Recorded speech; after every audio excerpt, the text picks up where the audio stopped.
Hey there, welcome to Broaderos. Tonight, we've got hours of chilling horror stories combined with soothing rain sounds to help you relax and sleep. Before you drift off, leave a comment below and let us know where you're listening from and what time it is. And don't forget to hit that like button and subscribe right away. If you end up not enjoying it, you can always take it back later. Get cozy and let the fear take over.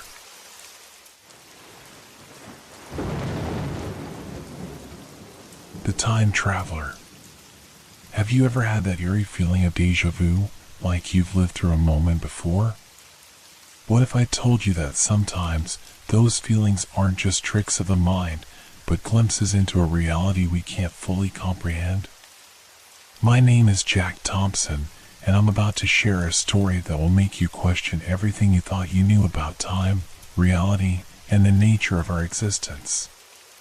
It was a crisp autumn morning in Boston, the kind where the air feels sharp in your lungs and the scent of fallen leaves permeates everything. I was walking to work, my mind preoccupied with the usual mundane thoughts, deadlines, meetings, what to have for lunch. Little did I know that this ordinary Tuesday would be the day my life changed forever. As I rounded the corner onto Beacon Street, I nearly collided with someone rushing in the opposite direction. I looked up, ready to mutter an apology, when the words died in my throat.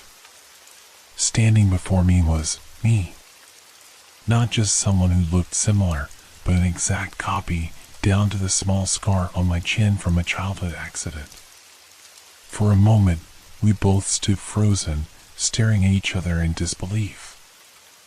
I felt my heart racing, my palms growing clammy as I tried to make sense of what I was seeing. Was this some kind of elaborate prank? A hallucination brought on by stress and lack of sleep? The other me spoke first, his voice, my voice, urgent and tinged with fear. Jack, I know this is impossible to believe, but I'm you from the future. We don't have much time, and I need you to listen carefully. I wanted to laugh, to run, to wake up from what surely must be a dream. But something in his eyes, my eyes, held me in place. There was a haunted look there, a weariness that seemed to go beyond mere physical exhaustion. This is crazy, I managed to stammer out. How is this possible? I glanced nervously over his shoulder before replying. I can't explain everything now.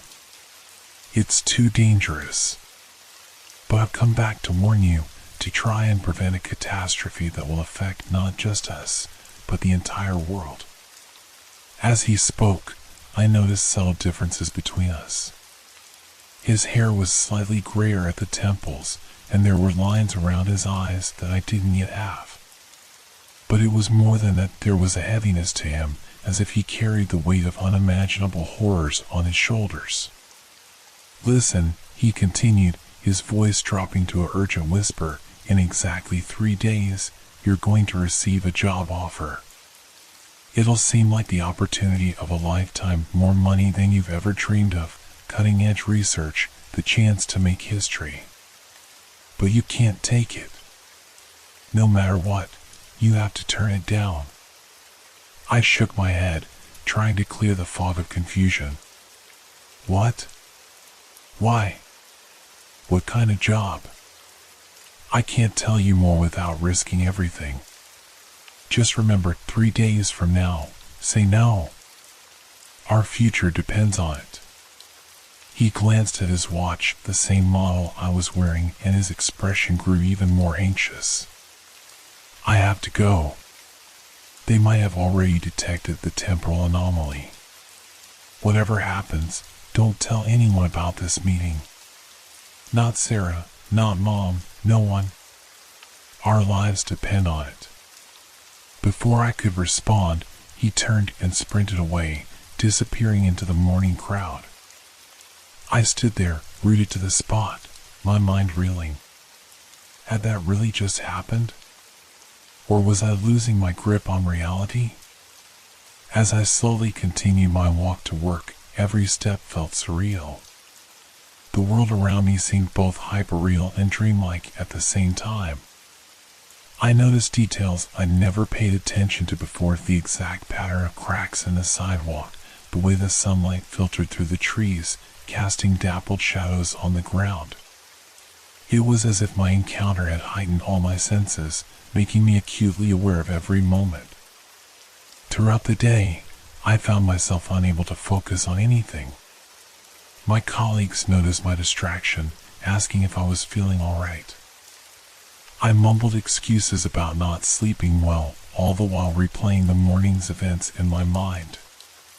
Every time I caught a glimpse of my reflection, I half expected to see my future self staring back at me.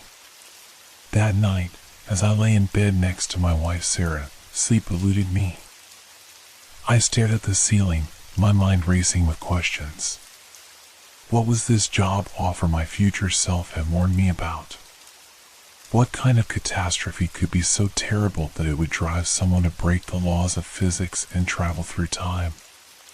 And most importantly, was any of this real, or was I simply losing my mind? As the first rays of dawn began to creep through the curtains, I made a decision. I would go about my life as normal, waiting to see if the job offer materialized. If it did, well, I'd cross that bridge when I came to it. But one thing was certain: the next 3 days were going to be the longest of my life.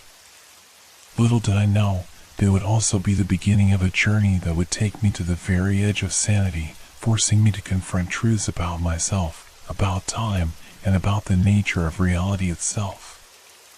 A journey that would change not just my life, but the fate of the entire world.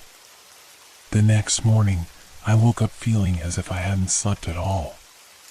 The memory of my encounter with my future self was still vivid, like a fever dream I couldn't shake off. As I went through my morning routine, every little detail seemed to take on new significance. The way Sarah mumbled good morning without really looking at me, the slightly burnt taste of my toast, the news anchor on TV talking about unexplained atmospheric disturbances, all of it felt like it could be a clue, a piece of a puzzle I couldn't yet see.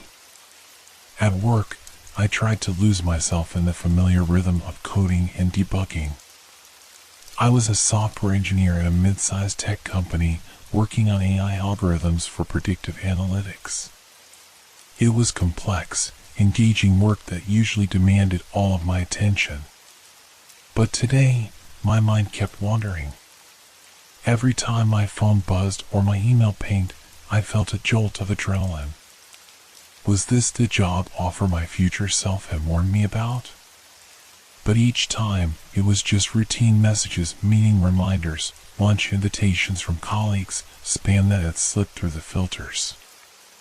As the day wore on, the strain of maintaining a facade of normality began to take its toll. I found myself jumping at unexpected noises, scrutinizing the faces of strangers on the street, looking for, what? Signs that they knew something I didn't? Evidence that the world had somehow changed overnight? By the time I got home that evening, I was a bundle of nerves. Sarah noticed immediately. "Jack, what's going on with you?" she asked, her brow furrowed with concern. "You've been acting strange since yesterday. Are you feeling okay?" I wanted to tell her everything. Sarah had always been my rock, the person I turned to when the world didn't make sense. But the warning from my future self echoed in my mind: don't tell anyone about this meeting. Not Sarah, not Mom, no one. Our lives depend on it. So instead, I forced a smile and said, "Just stressed about work. We've got a big project coming up, and I'm worried about meeting the deadlines." Sarah didn't look entirely convinced, but she nodded sympathetically. "Why don't you take a hot shower and relax? I'll make us some dinner." As the hot water cascaded over me, I tried to sort through my thoughts. What if this was all just an elaborate hallucination? Maybe I was having some kind of breakdown, and my mind had conjured up this time travel scenario as a way of coping with stress I didn't even know I had. But then I remembered the look in my future self's eyes, the raw fear, the desperation. It had felt so real, so visceral. Could my imagination really create something that vivid? That night, I dreamed of clocks melting like Salvador Dali paintings, their hands spinning wildly as I ran through endless corridors, chasing or being chased by my own shadow. I woke up gasping, the sheets tangled around my legs, my heart pounding in my chest. Sarah stirred beside me. "Another nightmare," she murmured sleepily. "Yeah," I replied, trying to keep my voice steady. "Go back to sleep. I'm just going to get some water."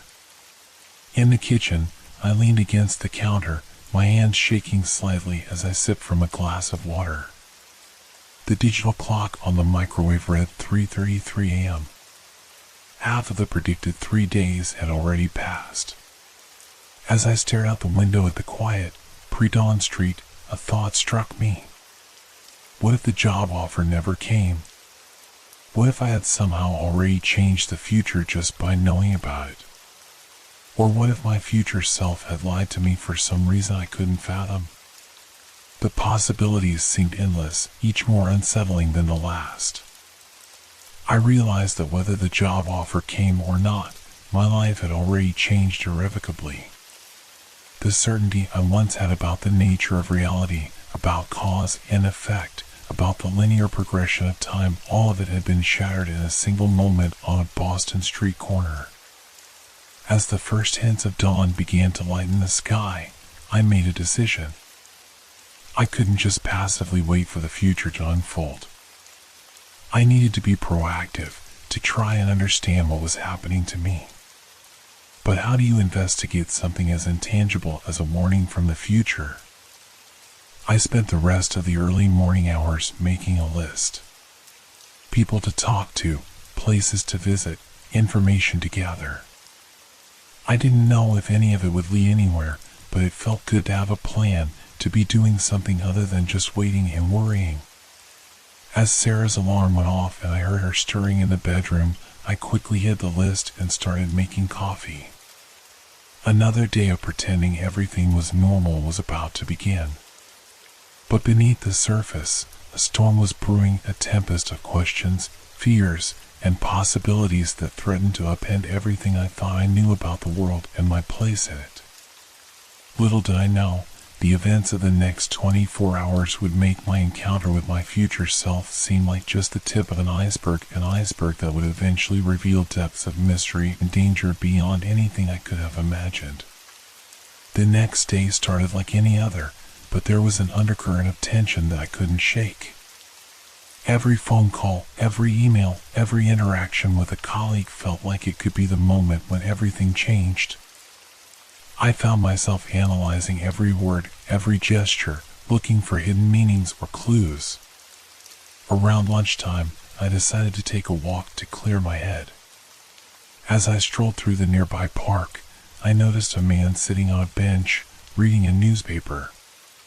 There was nothing particularly unusual about him, but something made me look twice.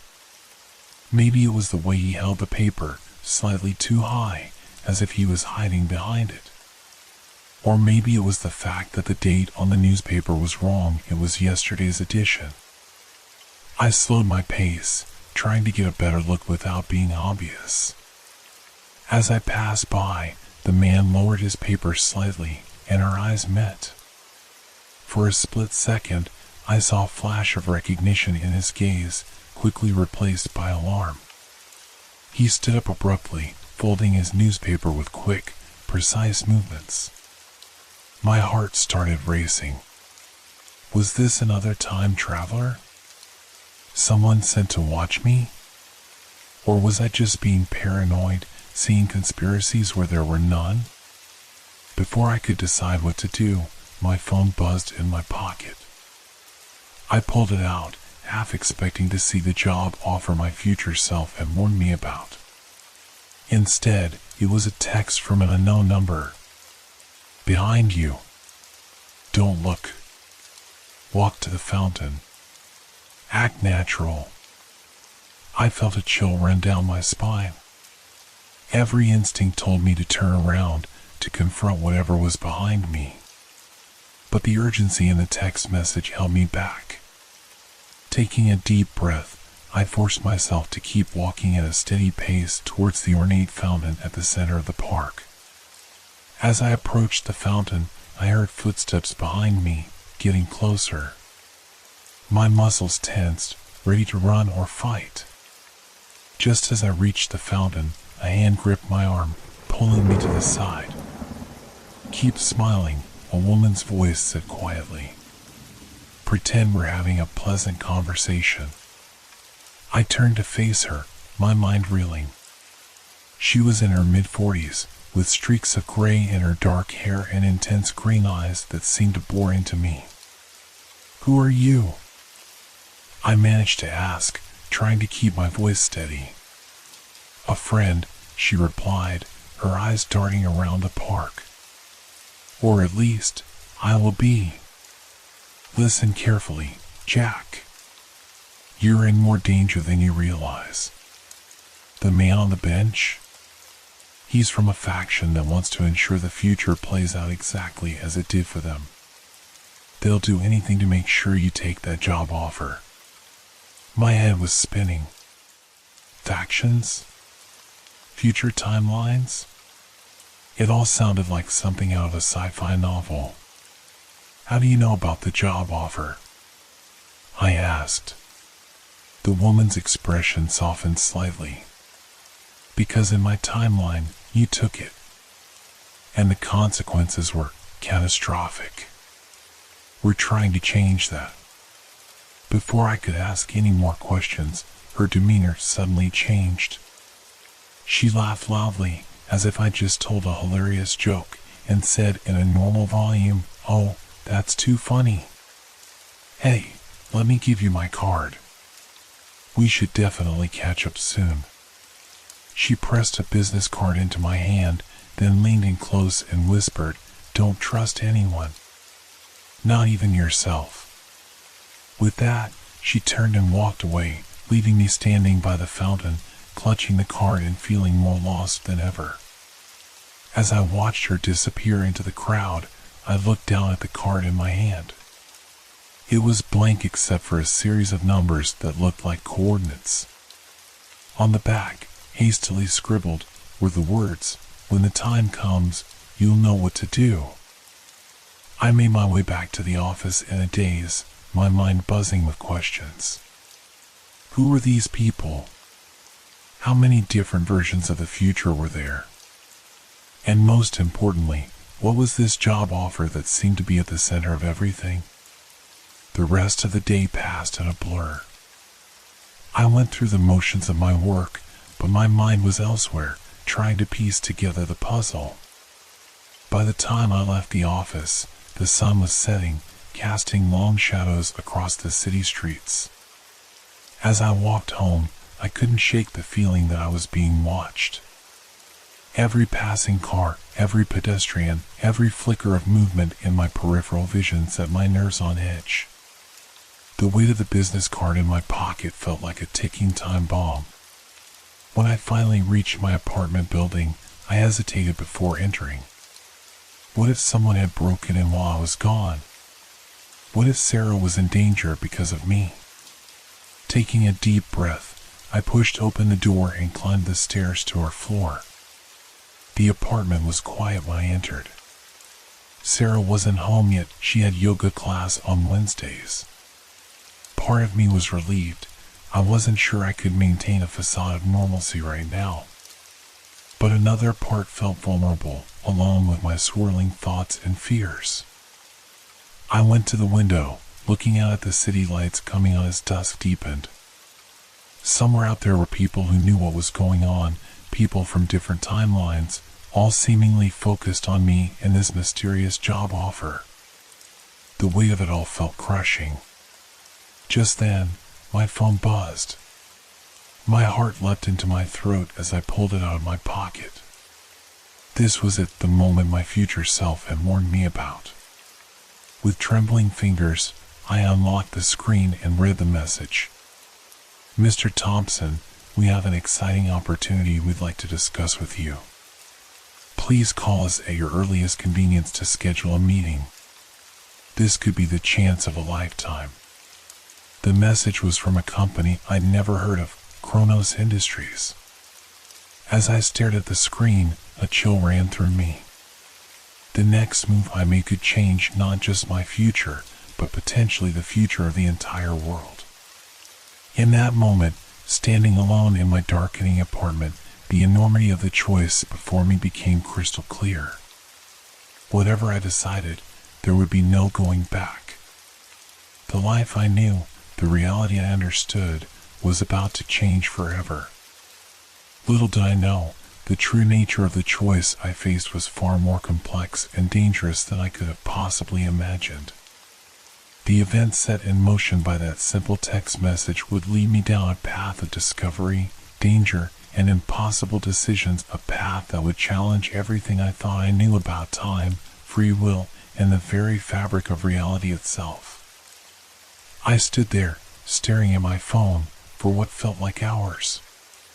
The message from Kronos Industries seemed to pulse with an otherworldly energy, as if it was more than just text on a screen. My future self's warning echoed in my mind, no matter what, you have to turn it down. But now, faced with the actual decision, I found myself hesitating. What if my future self was wrong? What if he was trying to prevent me from achieving something great? Or worse, what if he was an imposter, someone trying to manipulate me for their own ends? The sound of keys in the door jolted me out of my thoughts. Sarah walked in, her yoga mat slung over her shoulder, her cheeks flushed from exercise. "Hey, you're home early," she said, giving me a quick kiss. Then she paused, studying my face. "Jack, what's wrong? You look like you've seen a ghost." For a moment, I was tempted to tell her everything. The weight of the secret was becoming unbearable. But the warning, "Don't tell anyone," held me back. "It's nothing," I lied, forcing a smile. "Just an unexpected work thing. Nothing to worry about." Sarah's brow furrowed. She knew me too well to buy that excuse entirely, but she didn't push it. Instead, she squeezed my hand and said, "Well, whatever it is, we'll figure it out together.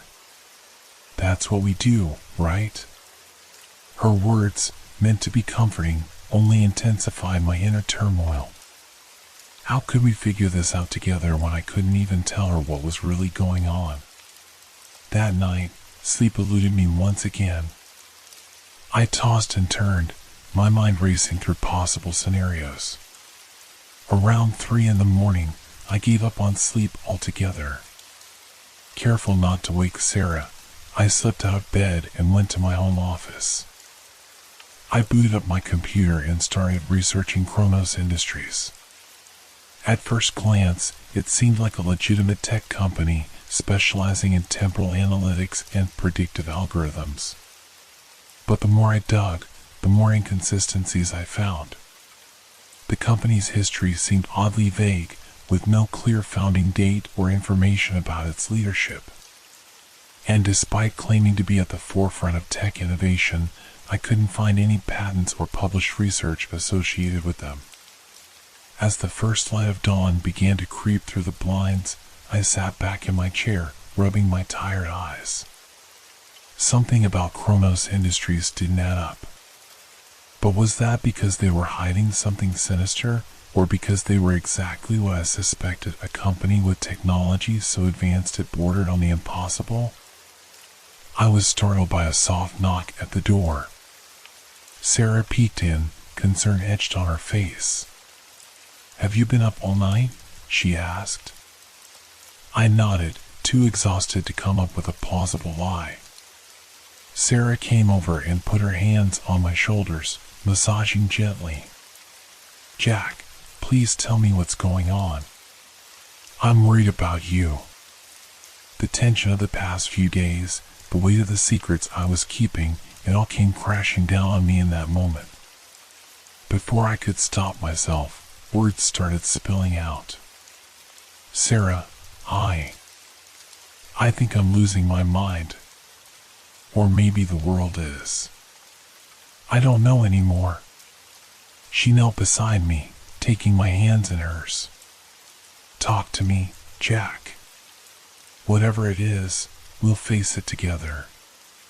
And so, against all the warnings, against my own better judgment, I told her everything. The encounter with my future self, the mysterious woman in the park, the job offer from Kronos Industries. As I spoke, I waited for her to laugh, to tell me I was crazy, to suggest I see a therapist. But she just listened, her expression growing more serious with each passing minute. When I finally finished, silence fell between us. Sarah stood up and walked to the window, staring out at the awakening city.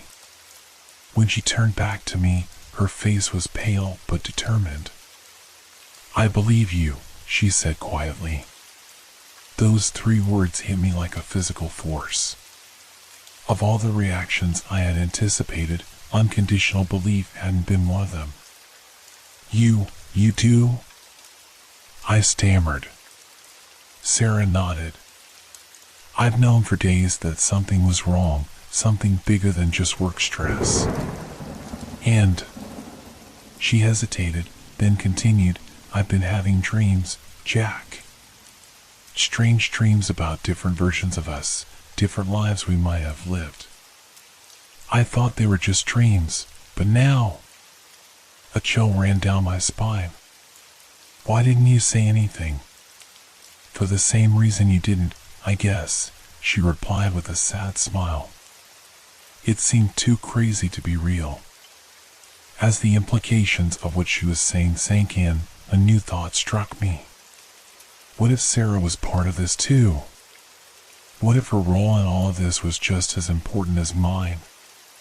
Before I could voice these thoughts, my phone buzzed. It was another message from Kronos Industries. Mr. Thompson, we're still waiting to hear from you regarding our offer. Time is of the essence. Please contact us by noon today to schedule a meeting. Sarah read the message over my shoulder. What are you going to do? She asked. I looked at her, then back at the phone. I don't know, I admitted. But I think it's time we found out what's really going on. With trembling fingers, I dialed the number provided in the message. As the phone began to ring, Sarah gripped my free hand, her presence anchoring me in this moment of uncertainty. A crisp, professional voice answered on the 3rd ring. Kronos Industries, how may I direct your call? This is Jack Thompson, I said, my voice steadier than I felt. I'm calling about the job offer. There was a pause, then the voice replied, Mr. Thompson. We've been expecting your call. Please hold for Dr. Eliza Chen. As I waited, my heart pounding in my chest, I couldn't shake the feeling that I was stepping off a cliff into the unknown.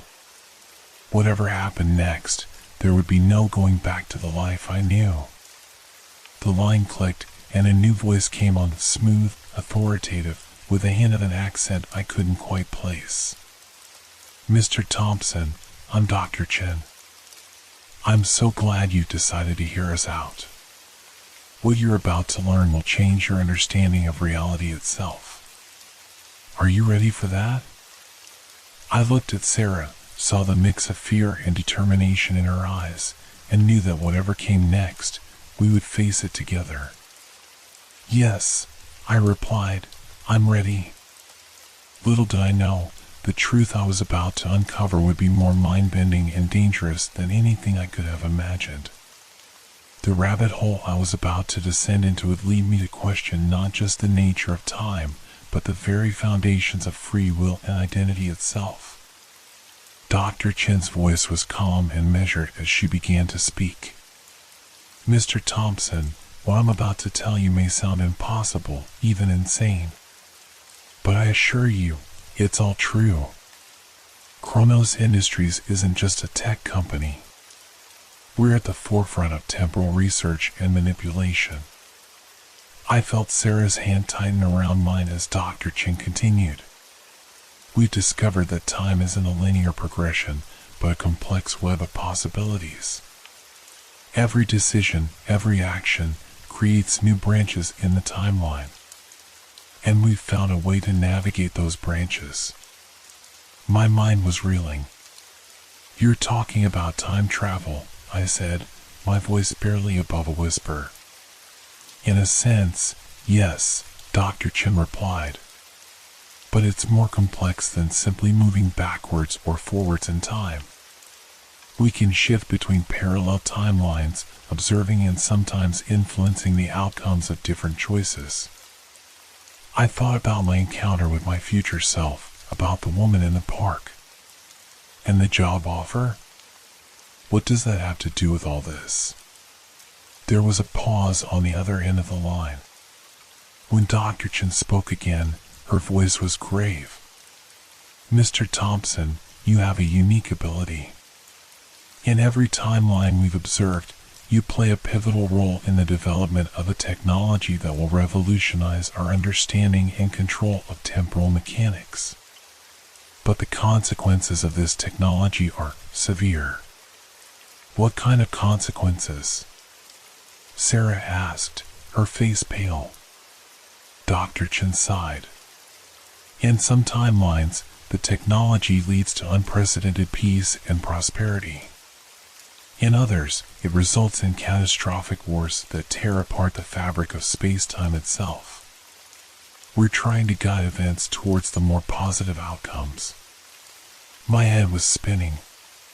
So when my future self warned me not to take the job, he was from one of the negative timelines, Dr. Chen finished. But Mr. Thompson, you have to understand. By refusing the job, you might be condemning humanity to a darker future. The development of this technology is inevitable. The question is whether it will be developed with proper safeguards in place. I felt like I was standing on the edge of a precipice. What exactly do you want from me? We want you to come work for us, Dr. Chen said. To help us develop this technology responsibly with full awareness of the potential consequences. We believe that with your insight and our resources, we can steer humanity towards a brighter future. As I listened to Dr. Chen's words, a part of me wanted to believe her. The idea of being part of something so monumental, of helping to shape the future of humanity, was intoxicating. But another part of me couldn't forget the fear in my future self's eyes, the urgency of his warning. I need time to think about this, I said finally. Of course, Dr. Chen replied. But please understand, Mr. Thompson, time is not on our side. The longer you wait, the more variables come into play, the harder it becomes to predict and influence outcomes. We need your decision within 24 hours. After exchanging a few more details, I ended the call. Sarah and I sat in stunned silence for a few moments, trying to process everything we just heard. What are you thinking? Sarah asked finally. I ran my hands through my hair, feeling overwhelmed. I don't know what to think. If what she's saying is true, the fate of the world could hinge on my decision. But how can I be sure she's telling the truth? What if this is all some elaborate deception? Sarah stood up and began pacing the room. We need more information. We can't make a decision like this based on just one side of the story. As if on cue, there was a knock at our apartment door. Sarah and I exchanged alarmed glances. It was barely 7 a.m. Who could be visiting at this hour? Cautiously, I approached the door and looked through the peephole. What I saw made my blood run cold. Standing in the hallway was me. But not the future version I'd met on the street. This one was older, with gray hair and deep lines etched into his face. "Jack," he called through the door, his voice urgent. "I know you're in there. Please, we don't have much time. You need to hear what I have to say before you make your decision." I turned to Sarah, my heart pounding. "It's another me," I whispered. "An older version." Sarah's eyes widened, but she nodded resolutely. "Let him in. We need to hear all sides of this." With a deep breath, I unlocked the door. As I opened it, I found myself face to face with a version of myself I hoped I'd never become, a man worn down by years of hardship and regret. The older Jack stepped into our apartment, his eyes darting around nervously. "Thank you for letting me in," he said. "What I'm about to tell you will contradict everything Kronos Industries has said. But you need to know the truth about what's really at stake." As I closed the door behind him, I couldn't shake the feeling that we were crossing a point of no return. Whatever this older version of myself had to say, it was clear that our lives, and potentially the fate of the world, were about to change forever. The older version of myself sank into an armchair, his movements betraying a weariness that seemed bone deep. Sarah and I sat across from him, both of us struggling to reconcile the familiar features with the stranger before us. "I know this is a lot to take in," the older Jack began, his voice gravelly with age. "But you need to understand the full implications of what Kronos Industries is proposing." I leaned forward, studying the lines on his face, my face. "You're saying they're lying?" He shook his head. "Not lying, exactly. But they're not telling you the whole truth. The technology they want you to develop, it doesn't just allow for observation and subtle influence of timelines. It allows for complete rewriting of history." Sarah gasped. "But that's godlike power," the older Jack finished. "And that's the problem. In my timeline, I took the job. I worked with Kronos for years, believing we were working towards a better future. But the ability to rewrite time, it corrupts absolutely." He pulled up his sleeve, revealing a forearm crisscrossed with scars. "These are from attempts to erase me from existence. Factions within Kronos, governments, independent groups. Once the technology was out there, everyone wanted control. The Time Wars Dr. Chen mentioned? They're not just fought across timelines. They're fought across every moment of history." I felt a chill run down my spine. "So you're saying if I take the job, you'll be opening Pandora's box?" He nodded. "But here's the catch: if you don't take the job, someone else will. The development of this technology is, as they said, inevitable. The question is whether it can be developed in a way that doesn't lead to the nightmare I've lived through." Sarah, who had been quiet until now, spoke up. "So what are we supposed to do? It sounds like either choice leads to disaster." The older Jack's eyes met mine, and I saw a flicker of something. "Hope, maybe? There's a third option. One that Kronos doesn't know about, or at least didn't in my timeline. There's a way to introduce a flaw into the fundamental architecture of the technology. A flaw that would allow for small changes, for the positive outcomes Kronos claims to want, but would make the large-scale rewriting of history impossible." I felt a glimmer of hope, quickly tempered by suspicion. "And we're just supposed to trust you on this? For all we know, you could be from a competing faction, trying to manipulate us for your own ends." He nodded, a sad smile playing on his lips. "You're right to be suspicious. God knows I would be. But I can prove I am who I say I am." He reached into his pocket and pulled out a worn leather wallet. From it, he extracted a faded photograph. "Do you remember this?" I took the photo and felt my breath catch on my throat. It showed a young boy and me standing next to a treehouse. But it wasn't just any treehouse. It was the secret hideout I built when I was 12 in the woods behind my parents' house. A hideout I'd never shown anyone, not even Sarah. "The loose board on the left side," I said, my voice barely a whisper. It had a hidden compartment behind it. The older Jack nodded. "Where you kept your most prized possessions, including the arrowhead you found on that camping trip with Dad, and the love letter you never had the courage to give to Melissa Chong in 7th grade. Sarah looked between us, her eyes wide. "Jack, is this real?" I nodded slowly, still staring at the photograph. "It's real. He's me." The older Jack leaned forward, his eyes intense. "Now do you understand the stakes? This isn't just about you, or me, or even this timeline.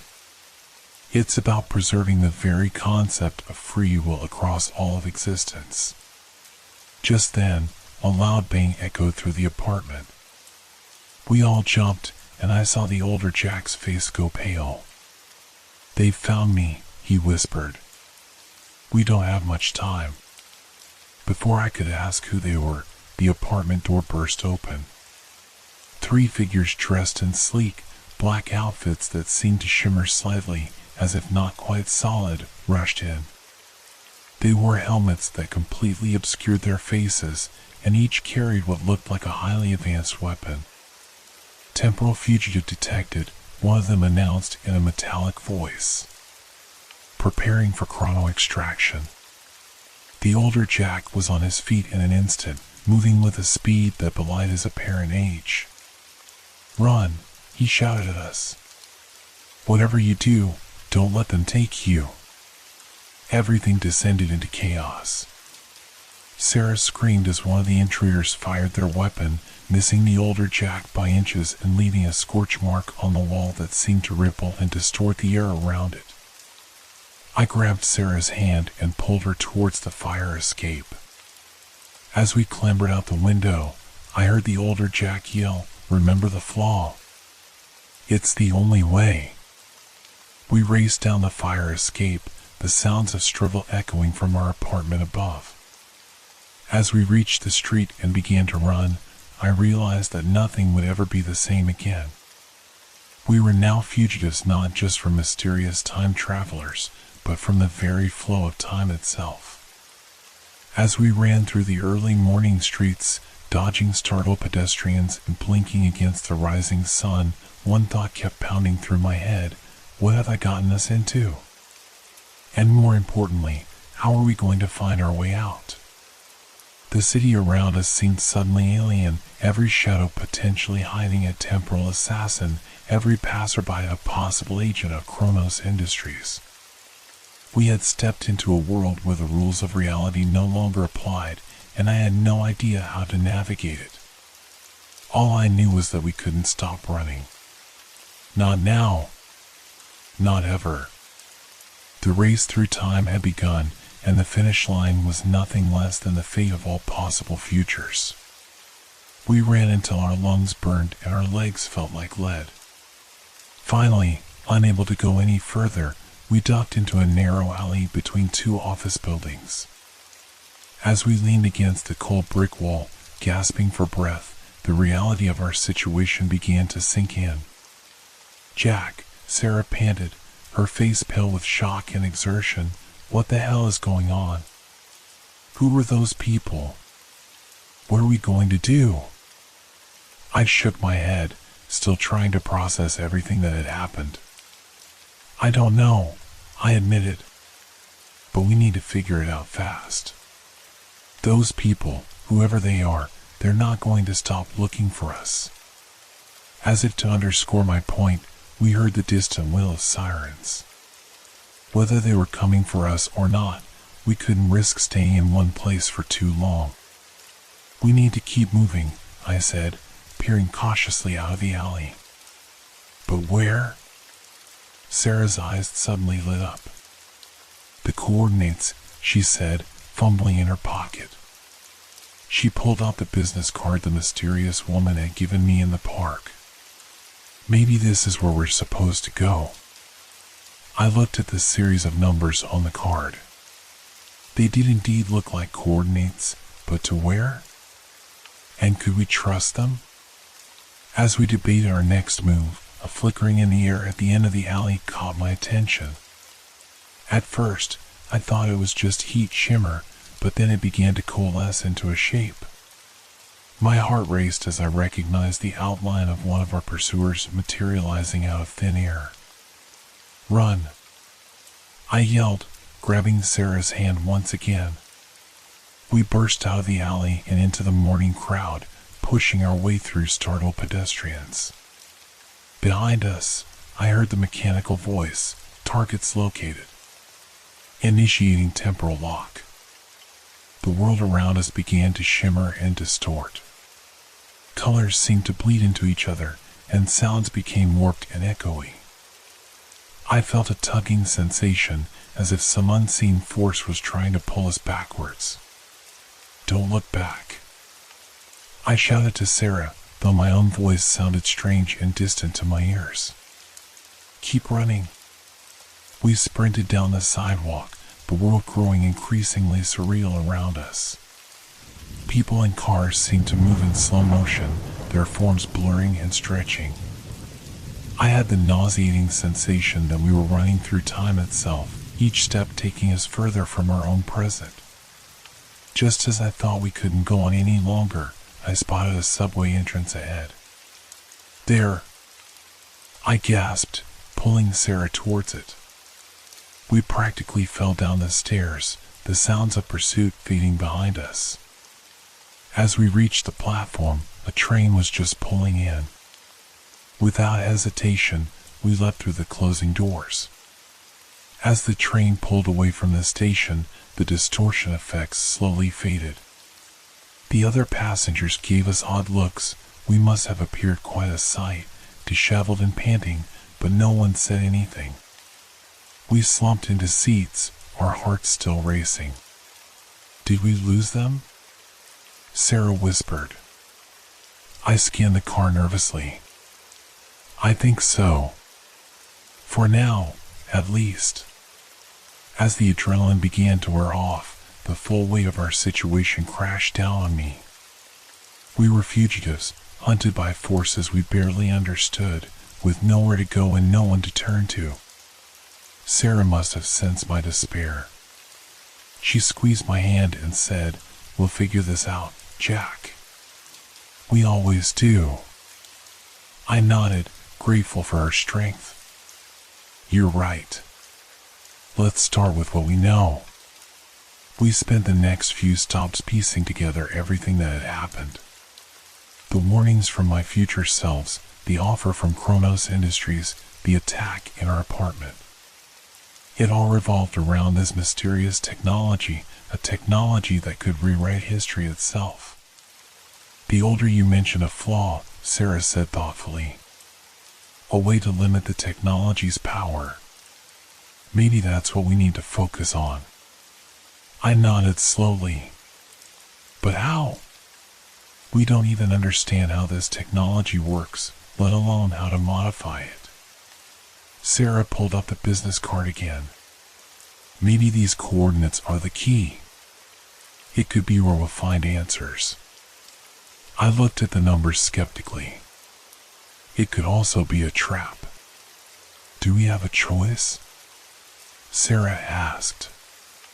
"We can't run forever." She was right, of course. We needed answers, and this was our only lead. Using Sarah's phone, we'd left mine behind, fearing it could be tracked. We looked up the coordinates. They pointed to a location just outside the city, in a wooded area near an old industrial park. As our train neared the end of the line, we formulated a plan. We'd make our way to the coordinates, but cautiously. If it looked like a trap, we'd bail immediately. We exited the subway at the last stop and began the long walk towards our destination. As we walked, I couldn't shake the feeling that we were being watched. Every rustle in the trees, every passing car seemed potentially threatening. "Jack," Sarah said suddenly, her voice tight with fear. "Look at your hand." I glanced down and felt a jolt of panic. My hand was flickering. Like a bad TV signal, it seemed to phase in and out of existence. "What's happening to me?" I whispered, horrified. Sarah's eyes were wide with fear. "I don't know, but we need to hurry. Whatever this is, it's getting worse." As we quickened our pace, I tried to push down the rising tide of panic. Was I being erased from existence? Was this a side effect of our temporal escape earlier? The trees around us grew denser as we approached the coordinates. In the distance, I could see the rusted outlines of old factory buildings. And there, in a small clearing, stood a familiar figure. It was the woman from the park, the one who had given me the business card. As we approached, I saw relief flood her features. "You made it," she said. "Thank God. We don't have much time." "Who are you?" I demanded. "What's happening to me?" She looked at my flickering hand and grimaced. "Temporal decay. It's what happens when your timeline is being erased. But don't worry, we can fix it. Come with me." As she turned to lead us deeper into the woods, Sarah and I exchanged glances. We had come this far. Whatever waited for us in those woods, it had to be better than slowly fading out of existence. With a deep breath, we followed the woman into the trees towards what I hoped would be answers, but feared might be our doom. The path twisted through the dense undergrowth, the woman moving with a surety that suggested she traveled this way many times before. As we walked, I noticed strange distortions in the air around us, like heat shimmer but more pronounced. It was as if the very fabric of reality was thin here. "What is this place?" Sarah asked, her voice hushed. The woman glanced back at us. "A temporal confluence. A place where multiple timelines intersect. It's one of the few locations where we can operate without immediate detection from Chronos or other factions." After what felt like hours, but could have been minutes, time seemed to flow strangely here. We emerged into another clearing. At its center stood what looked like an old, rusted shipping container. But as we got closer, I realized it was shimmering slightly, its edges blurring and shifting. The woman placed her hand on the container's surface, and a door materialized. "Quickly," she said, ushering us inside. The interior was a stark contrast to the exterior. It was a high-tech laboratory, filled with equipment I couldn't begin to understand. Holographic displays flickered in the air, showing what looked like timelines branching and intersecting in complex patterns. Several people were working at various stations, all of whom looked up as we entered. One of them, a man with salt and pepper hair and kind eyes, approached us. "Welcome, Jack and Sarah," he said warmly. "We've been expecting you. I'm Dr. Alan Winters, and with the Temporal Preservation Society." I opened my mouth to ask one of the 1,000 questions swirling in my mind, but before I could, a spasm of pain shot through my flickering hand. I gasped, doubling over.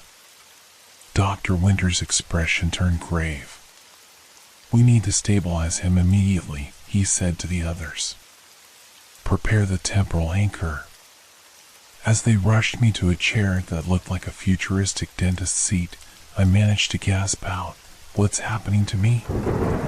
Dr. Winters began attaching electrodes to my temples as he explained. "Your timeline is being erased, Jack. Someone, Likely Kronos is attempting to remove you from history entirely. But don't worry, we can stop it. Sarah watched anxiously as they worked. But why? Why go to all this trouble? The woman who had led us here answered. Because Jack is the key to everything.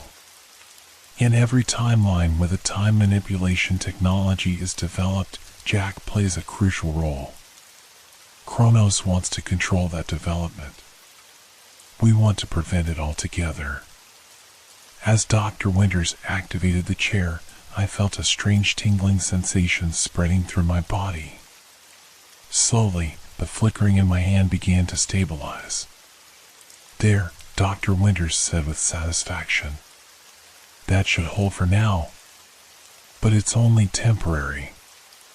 We need to act fast if we're going to prevent the catastrophe that's coming.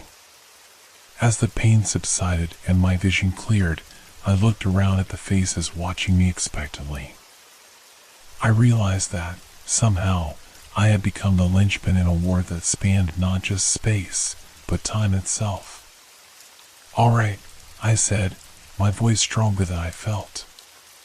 Tell me everything. And then tell me how we're going to stop this. As Dr. Winters began to explain, I caught Sarah's eye.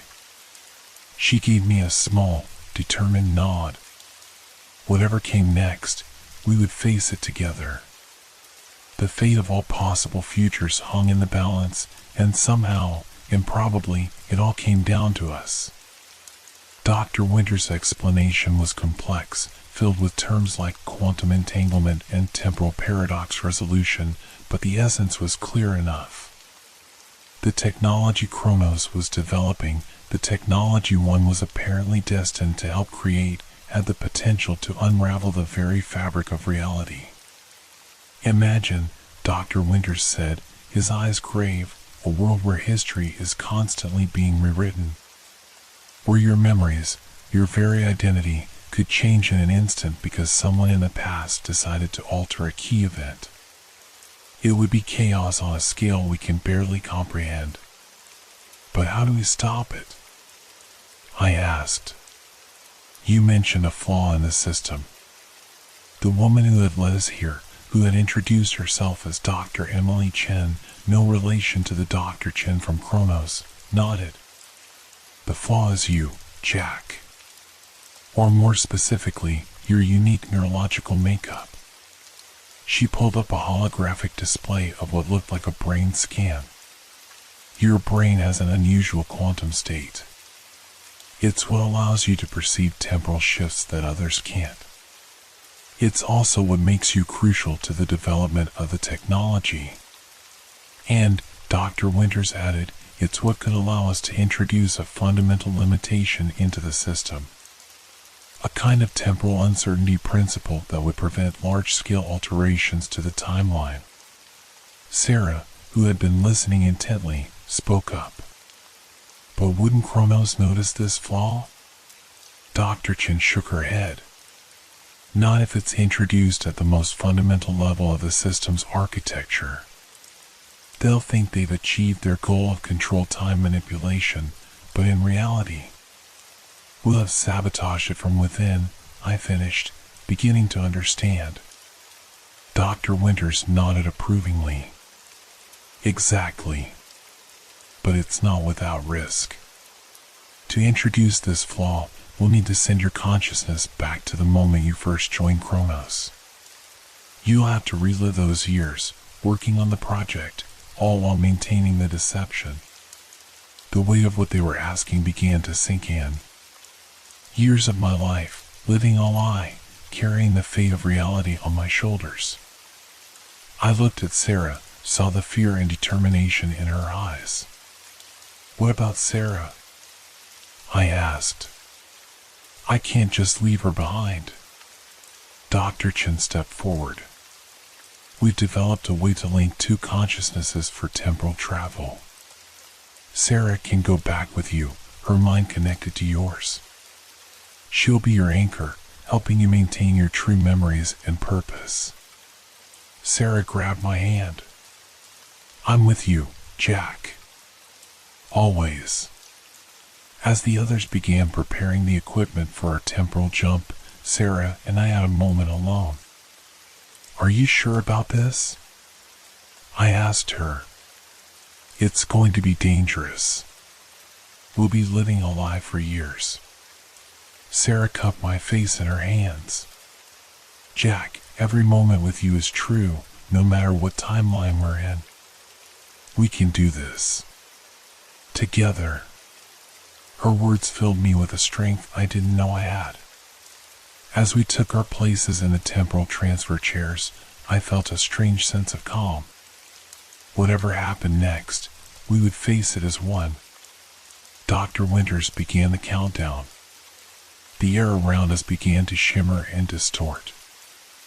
I felt a pulling sensation, as if my very essence was being stretched across time and space. Just as the transfer was about to complete, alarms began blaring. Dr. Chen shouted, "Temporal incursion. They've found us." Through the shimmering air, I saw figures materializing, the same black-clad attackers from our apartment. Dr. Winters yelled, "We can't abort. They're trying to disrupt the transfer." Everything became chaos. Energy blasts flew across the room. I saw Dr. Chen fall, a temporal weapons beam catching her in the chest. The connection to Sarah's mind began to waver. In that moment of crisis, a clarity I'd never experienced before washed over me. I saw the timeline stretching out before us, countless possible futures branching and intersecting. And I understood what I had to do. With a supreme effort of will, I reached out mentally, not just to Sarah, but to every version of myself across the multiverse. I felt them respond, a chorus of consciousness spanning all of time and space. As the temporal transfer reached its peak, I pulled them all together, focusing the unique quantum state of my mind, our mind, into a single point. The world exploded into light. When my vision cleared, I found myself standing in the lobby of Kronos Industries. A receptionist smiled at me. "Mr. Thompson? Dr. Chen is ready to see you now." I blinked, momentarily disoriented. Had it worked? I reached out mentally and felt Sarah's presence, a warm, comforting link in my mind. And beyond that, I sensed something else, a vast, interconnected web of consciousness that spanned all of reality. As I walked into Dr. Chen's office to accept a job that would change the course of history, I understood the true nature of the flaw we had introduced into the system. It wasn't just a limitation on the technology. It was a fundamental shift in the nature of time itself. By linking every version of myself across the multiverse, we had created a sort of temporal immune system. Any attempt to make drastic changes to the timeline would now be met with resistance from this interconnected web of consciousness. The development of time manipulation technology would proceed, but it would be inherently limited, unable to cause the catastrophic damage Kronos had envisioned. And through it all, Sarah and I would be there, secret guardians of the integrity of time. As I shook Dr. Chen's hand and accepted the job offer, I felt the weight of countless futures resting on my shoulders. But I also felt a profound sense of hope. We had not just averted a catastrophe, we had fundamentally changed the rules of reality itself. The war for control of time was over before it had even begun. And in its place, a new era of possibility stretched out before us, an era where the flow of time was no longer a rigid stream, but a vast, interconnected ocean of potential, with humanity as its stewards rather than its masters. As I left the office, my mind linked to Sarah's and to every other version of myself throughout time and space. I couldn't help but smile. Our journey was far from over. In fact, it was just beginning. But whatever challenges lay ahead, I knew one thing for certain: we would face them together, not just as individuals, but as a tapestry of consciousness woven into the very fabric of time itself. the end, or perhaps just a new beginning in the endless dance of time.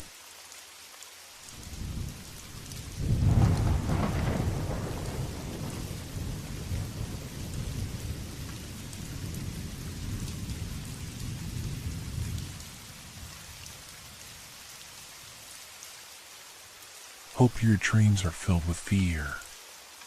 Good night.